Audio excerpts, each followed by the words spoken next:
waxaan dhihi lahaa walaalow ka waantow arrimahan lama fiican mooho arrin hagaagsanna mooho fiidiyowgana waxa weeyaan waxaad arkaysaanba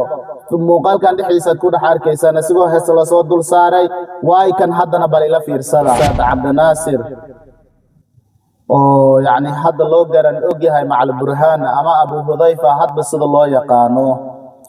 oo madrasa iyo Allah subhanahu wa ta'ala wuxuu dhahay inma yakhsha Allah min ibadihi al-ulama hada culimada darajo leedahay ixtiraam bay leedahay mutnaan bay leedahay sharaf bay leedahay qadarin bay leedahay qiimo bay leedahay alhamdulillahi rabbil alamin والصلاة والسلام على أشرف الأنبياء والمرسلين نبينا وحبيبنا ورسولنا وصديقنا محمد صلى الله عليه وسلم وبعد يا أيها الذين آمنوا اتقوا الله وقولوا قولا سديدا يصلح لكم أعمالكم ويغفر لكم ذنوبكم ومن يطع الله ورسوله فقد فاز فوزا عظيما أولا إله يا مهد اسكاله الله نو أقلاذي مانتا إن أنصاف رسانو وكلام من ذكر الحكيم والأحاديث أن كوض هذا النو الله نو أقلاذي الله يا مهد اسكاله إن أولا موضوعنا يا هل كان أصاف رسانو وحان كهر مرينينا أرنا نادو الله يابي وآدنا وقيرودي oo aan ku arkay baraha bulshada taasoo ay tahay dad muallimiin ah qaariyiin ah mashaayikh ah hees la soo dul saaray si ayaga looga cambaareeyay dartii ma loola jeeda ma helo ma waxa weeyaan ma qofka aragtidii baanta la noqotay ma garanayo bal waxaan arkay muallimiin reer qoryooley ah oo liibaanta ama degmada qoryooley ay ku nool yihiin oo in badanna juhdi iyo dadaal geliya oo magaalada aan dhihi karo maanta waa laf dhabar bay u yihiin aan isleeyahay oo masaajido iyo madaariso ay wada hayaan oo gacanta ku wada hayaan oo meel yar oo caqdi oo ka dhacayo oo waxaan arkay kilib yar la soo duubayo يعني لصاد الصاريو هيسو عياذا بالله وحويان مانتا ننكي أركماها آريكا وحلوغو فرحو وايو ملوغو فرحي كارو محال لوغو فرحي كارين واددكا وجودا قرحض بدل وإلهي سيي إن وجهوغي أحياسي صاد السارتيد هذا وحويان ووحمانتا لو مليس كرماها dadka ka hadlaayana dad idinka cusub mooho way garanayaano dadka yani degan degmada ama ay ku nool yihiin ama dibadooda bay degan yihiin waa dad la yaqaano maanta magaca iyo maamuus leentaba waxaan ka hadlaayaa ninka ugu horeeyay waa Ustaad Cabdinaasir oo yani hadda loo garan og yahay macal burhaan ama Abu Hudayfa hadba sida loo yaqaano oo madrasa iyo masjid uu ku haayo degmada qaybo ka tirsan yani gaar ahaan xaafada Wadajir iyo macallin Muuse Cabdullaahi Xaaji oo isaguna ah yani dadka halgamayga oo diinta u halgamayo diinta jecel in badan diinta dadku guwaabinayo oo diintaas ku dhex jiro oo masaajidkana jooga waliba masaajidka jaamacsan anigu ku ogaa maanta waxay dhacday dadkii diinta u horseedi jiray oo dadka diinta ku dadaali jiray oo dadka diinta dadku guwaabin jiray in muuqaal yar laga duubayo yani hees la soo dul saaro anigu ka Nasrullah ahaan ilama ahan in yani macallimiinta ay ka warqabaan haddii ay ka warqabeen duubistoodina waxa weeyaan bal waxa marka yani siigada meesha nikaaxa ku saabsan tahay lagu aqrinayay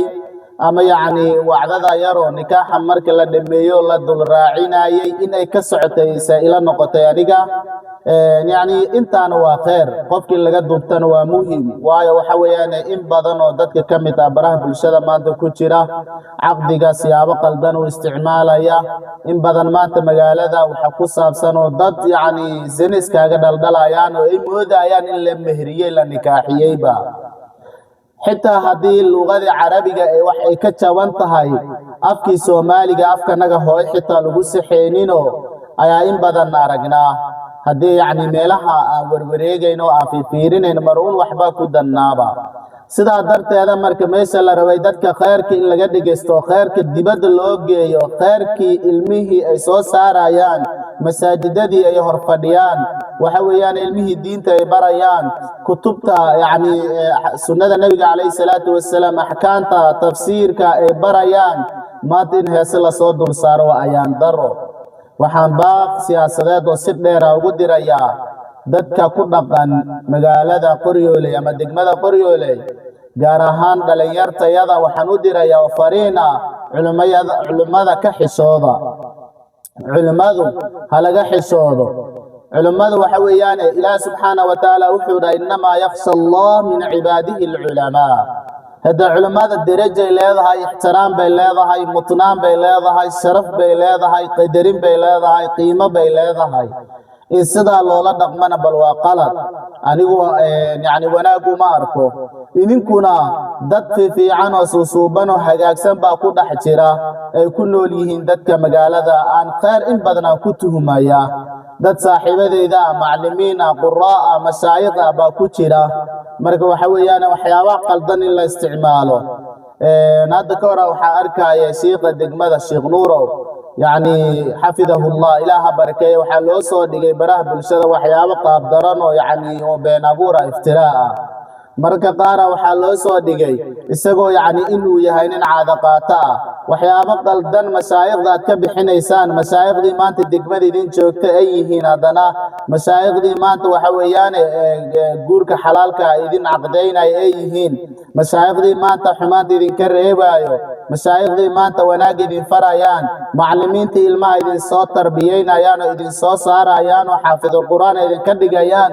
haddii xumaani la dawakacdaan ayaad axsaan u samaynaysaan waxaan fisqada iyo xumaanta meel baynu ugu tuumeynaa meelan ku ognaa anaga laakiin ka degmada ahaan dadkoodii wanaag baan ku ogaa fariintayda waxay taabanaysaa qof walba caaqila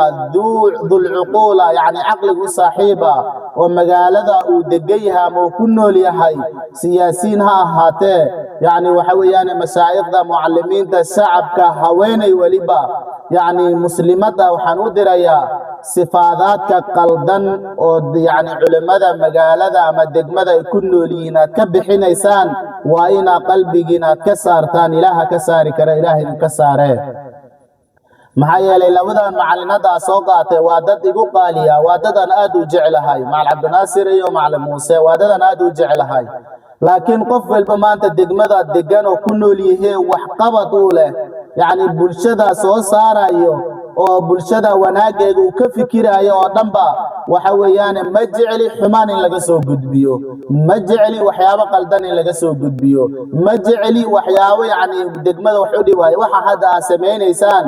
yani kaliya macallimiinta daleecada kuma wadaan oo degmada oo dhan aad wada daleecaynaysan waayo culimadii nii soo baxdaba hadii aad ku taagantihiin oo lid aad ku noqotaan culimo banaanka idin kaga timid dibadda idin kaga yimaad wax idin qaban maayaan culimadii maanta idin joogto idin la nool yihiin idin ku sabarsan yihiin waxaad ku jirtaan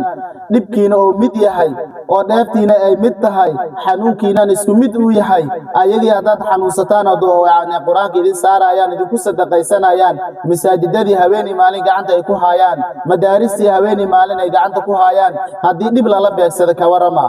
arinka ma fiicno mana qurxsano ninka arinka sameeyayna waxaan dhihi lahaa walaalow ka waantow arimahan lama fiican mooho arin hagaagsanna mooho fiidiyowgana waxa weeyaan waxaad arkaysaanba muuqaalkan dhixiisa ku dhax arkaysaan asigoo hees la soo dul saaray waay kan haddana bal ila fiirsada